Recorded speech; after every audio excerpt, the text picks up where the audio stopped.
आज इस वीडियो में पढ़ते हैं पेज नंबर 17 जो लुसेंट का है हिस्ट्री। चलिए देर न करते हुए स्टार्ट करते हैं। कौशाम्बी अभिलेख को रानी का अभिलेख कहा जाता है और अशोक का 7वां अभिलेख सबसे लंबा है। अशोक का सबसे छोटा स्तंभ लेख रुमिदेय है। इसी में लुम्बिनी में धम्म यात्रा के दौरान अशोक द्वारा भू राजस्व की दर घटाकर 1/8 भाग कर दिया और लुम्बिनी ग्राम का धार्मिक कर्म यानी बलि माफ कर दिया। नोट में है महास्थान बांग्लादेश से प्राप्त सागौरा का ताम्रपत्र अभिलेख में मौर्य काल में अकाल सूखा जैसे देवी प्रकोप के समय राज्य द्वारा राहत कार्य के किए जाने का विवरण प्राप्त होता है। प्रथम पृथक शिलालेख में यह घोषणा है कि सभी मनुष्य मेरे बच्चे हैं। 1 मिनट थोड़ा बढ़ा देते इसको। अशोक का सारेकुना कंदहार अभिलेख ग्रीक एवं अरमाइक भाषाओं से प्राप्त हुआ है। साम्राज्य में मुख्यमंत्री एवं पुरोहित की नियुक्ति के पूर्व इनके चरित्र को काफी जांचा परखा जाता था, जिसे उपदा परीक्षण कहा जाता था। सम्राट की सहायता के लिए एक मंत्री परिषद होती थी, जिसमें सदस्यों की संख्या 12 और 16 20 हुआ करती थी। अर्थशास्त्र में शीर्ष अधिकारी के रूप में तीर्थों का उल्लेख मिलता है, जिसे मात्र भी कहा जाता था। इसकी संख्या 18 थी। अर्थशास्त्र में चर जासूस को कहा गया है। अशोक के समय मौर्य साम्राज्य में प्रांतों की संख्या 5 थी। प्रांतों को चक्र कहा जाता था। प्रांतों के प्रशासक कुमार या आर्यपुत्र या राष्ट्रिक कहलाते थे। प्रांतों का विभाजन विषय में किया गया था, जो विषयपति के अधीन होते थे। प्रशासन की सबसे छोटी इकाई ग्राम थी, जिसका मुखिया ग्रामिक कहलाता था। प्रशासकों में सबसे छोटा गोप था, जो 10 ग्रामों का शासन संभालता था। मेगास्थनीज के अनुसार नगर का प्रशासन 30 सदस्यों का एक मंडल करता था, जो 6 समितियों में विभाजित था। यहाँ पे देख लेते हैं प्रशासनिक समिति, उसके कार्य। यहाँ पे समिति है, यहाँ पे कार्य है। प्रथम उद्योग एवं शिल्प कार्य का निरीक्षण। द्वितीय विदेशियों की देखरेख। तृतीय जन्म मरण का विवरण रखना। चतुर्थ व्यापार और वाणिज्य की देखभाल करना। पंचम निर्मित वस्तुओं के विक्रय का निरीक्षण और षष्ठ में बिक्री कर वसूल करना। प्रत्येक समिति के 5 सदस्य होते थे और यहाँ पे आइए, बिक्री कर के रूप में मूल्य का 10वां भाग वसूला जाता था। इसे बचाने वाले को मृत्युदंड दिया जाता था। मेगास्थनीज के अनुसार एग्रोनोमाई मार्ग निर्माण अधिकारी था। जस्टिस के अनुसार चंद्रगुप्त मौर्य की सेना में लगभग 50,000 अश्वरोही सैनिक और 9,000 हाथी और 8,000 रथ थे। जस्टिस नामक यूनानी लेखक के अनुसार चंद्रगुप्त ने अपनी 6 लाख की फौज से सारे भारत को रौंद दिया।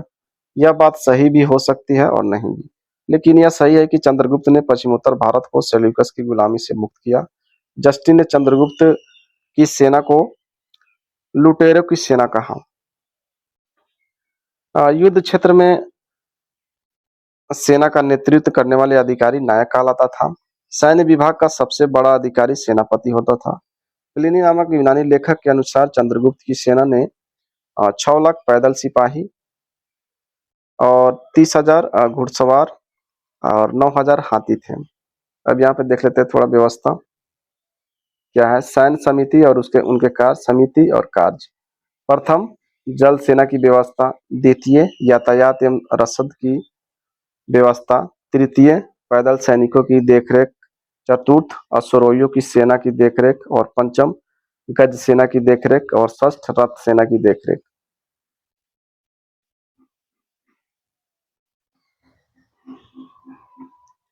मेगास्थनीज के अनुसार मौर्य सेना का रखरखाव 5 सदस्यीय 6 समितियां करती थी। मौर्य प्रशासन में गुप्तचर विभाग महामात्य सर्प नामक अमात्य के अधीन था। अर्थशास्त्र में गुप्तचर को गुड पुरुष कहा गया है तथा एक ही स्थान पर रहकर कार्य करने वाले गुप्तचर को संस्था कहा जाता था। एक स्थान से दूसरे स्थान पर भ्रमण करके कार्य करने वाले गुप्तचर को संचार कहा जाता था। मौर्य काल में न्यायालय के लिए प्रमुख रूप से धर्मस्थलीय यानी दीवानी मामलों के लिए और कंठक शोधन फौजदारी मामलों के लिए शब्दों का प्रयोग किया जाता था। उच्च प्रशासनिक स्तर पर क्षेत्रीय विवाद के लिए संग्रहण एवं द्रोणमुख न्यायालय होते थे। ग्राम स्तर पर ग्राम न्यायालय होते थे। राजा का न्यायालय सर्वोच्च होता था। अशोक के समय जनपदीय न्यायालय के न्यायाधीश को राजू कहा जाता था। सरकारी भूमि को सीता भूमि कहा जाता था। बिना वर्षा की अच्छी खेती होने वाली भूमि को अदेव मातृक कहा जाता था। मौर्य काल में द्रोण अनाज के माप के लिए प्रयोग होता था। मौर्य काल में मुद्रा को पन्न कहा जाता था, जो मुख्य रूप से चांदी की होती थी। इसके अलावा तांबे की मुद्रा को मासक कहा जाता था। अर्थशास्त्र में इसका उल्लेख मिलता है। पन्न सबसे अधिक प्रचलित था। मेगास्थनीज ने भारतीय समाज को 7 वर्गों में विभाजित किया।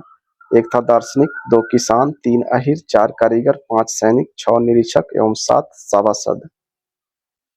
स्वतंत्र वेश्यावृत्ति को अपनाने वाली महिला रूपा जीवा कहलाती थी। नंद वंश के विनाश करने में चंद्रगुप्त मौर्य ने कश्मीर के राजा प्रवर्तक से सहायता प्राप्त की थी। मौर्यकालीन स्थापत्य कला का सर्वश्रेष्ठ नमूना अशोक के स्तंभ, विशेष रूप से सारनाथ का अशोक स्तंभ माना जाता है। मौर्य शासन 137 वर्षों तक रहा। भागवत पुराण के अनुसार मौर्य वंश में 10 राजा हुए, जबकि वायु पुराण के अनुसार 9 राजा हुए। मौर्य वंश का अंतिम शासक वीरदत्त था।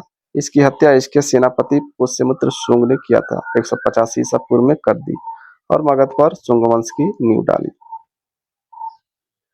नोट में यहाँ देखिए अशोकाराम बिहार पाटलिपुत्र में था। अब आइए यहाँ देखते हैं ब्राह्मण साम्राज्य के बारे में। शुंग एवं कर्ण राजवंश। पुष्यमित्र शुंग 185 ईसा पूर्व से 149 ईसा पूर्व, जिसने मगध पर शुंग वंश की नींव डाली, ब्राह्मण जाति का था। शुंग शासकों ने अपनी राजधानी विदिशा में स्थापित किया। इंडो यूनानी शासक मिनांडर को पुष्यमित्र शुंग ने पराजित किया। पुष्यमित्र शुंग ने 2 बार अश्वमेध यज्ञ किया। इनके लिए पतंजलि ने अश्वमेध यज्ञ कराया। पुष्यमित्र शुंग मूल रूप से भगवान शिव के भक्त थे, लेकिन उन्होंने बौद्ध धर्म के प्रति भी सम्मान दिखाया और कला को संरक्षण दिया। हालांकि बौद्ध परंपराओं में उसे बौद्ध धर्म का विरोधी बताया गया। दिव्यावदान और तिब्बती इतिहासकार तारानाथ के अनुसार पुष्यमित्र शुंग को बौद्ध धर्म का घोर विरोधी बताया गया है। इन ग्रंथों में उल्लेख है कि उसने बौद्ध स्तूपों और विहारों का विनाश किया। यहाँ तक बौद्ध भिक्षु का सिर लाने पर पुरस्कार देने की घोषणा की। पुष्यमित्र शुंग ने भरहुत स्तूप का पुनर्द्वार करवाया। पुष्यमित्र शुंग का उत्तराधिकारी उसका पुत्र अग्निमित्र था। पुष्यमित्र का इतिहास बाणभट्ट रचित हर्षचरित में भी मिलता है। इस वीडियो में इतना ही, फिर मिलते हैं अगले वीडियो में।